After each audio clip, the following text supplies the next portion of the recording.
સાહિલ, તારા વિઝા આવી ગયા યુકેના અને તું છેક જામનગરથી અમદાવાદ આવ્યો છું વિઝા કરાવવા માટે. તો એમ કે જામનગરથી અમદાવાદ આવવાનું રીઝન શું અને આરકે કેમ સિલેક્ટ કર્યું? એટલે એમાં એવું હતું કે ભાઈ આપણે રીલ્સ જે ઇન્સ્ટામાં આવતી હતી તો એ આપણે જોઈતી, એવું લાગ્યું આ અહીંયા તો વિઝા થઈ જ જશે, એવું કઈ પ્રોબ્લેમ નહીં આવે. બરાબર. અને ફાઇનલી આવી ગયા. તને સ્કોલરશિપ પણ આઈ થિંક મળી છે લંડન માટે? હા, 3000 સ્કોલરશિપ મળે છે.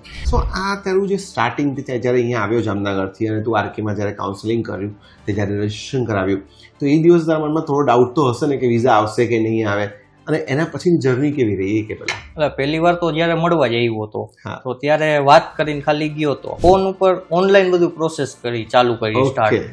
બરાબર છે. તો તારે આ ટોટલ પ્રોસેસમાં કેટલી વાર અમદાવાદ આવવું પડ્યું? 2 થી 3 વાર. 2 થી 3 વારમાં તારી આખી પ્રોસેસ પતી ગઈ. એટલે જે લોકો જામનગરથી કે જુનાગઢથી કે સૌરાષ્ટ્રથી અથવા તો ગુજરાતમાં ક્યાંયથી પણ આવે છે, એકાદ કે 2 વાર આવે તો એમની આખી પ્રોસેસ પતી જાય તને લાગી રહ્યું છે. આરકે સાથે બધું જ એકદમ સ્મૂથ રહ્યું? હા, એકદમ. ક્યારે જાય છે હવે લંડન એમ કે? 28. સરસ સરસ, કોંગ્રેચ્યુલેશન્સ. Thank you. આગળ વધજો. તમને લોકોને પણ લાગે છે કે તમારે અબ્રોડ જવું છે પણ તમે અમદાવાદથી કોઈ પણ જગ્યાએથી જો તો તમે આરકેનો કોન્ટેક્ટ કરી શકો છો. ઘરે બેઠા તમારી ટોટલ પ્રોસેસ પતી જશે, તમારે અહીંયા આવવાની પણ જરૂર નહીં પડે.